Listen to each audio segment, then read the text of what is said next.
Can't get things done because Microsoft 365 or Office Home and Student 2021 refuses to install like this one? Then let's fix that. Now you have to do some preliminary fixes first, like downloading the installation files from the official Microsoft 365 page. You also have to ensure that your computer meets the minimum system requirements for the version of the 365 or Office Home and Student you're trying to install. And you can also try to switch to a more stable connection before attempting to install them. Now, if those preliminary fixes did not work, disable your antivirus program temporarily.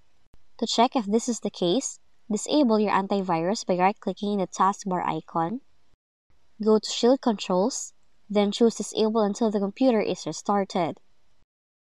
Now, once the program is disabled, check if you can now successfully install the application now.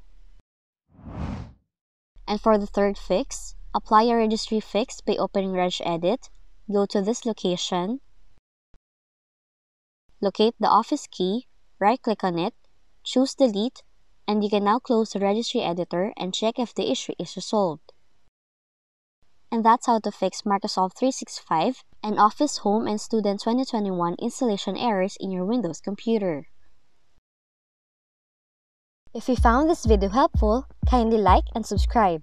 You may also click and turn on the notification bell so you can be notified from whenever we release new videos.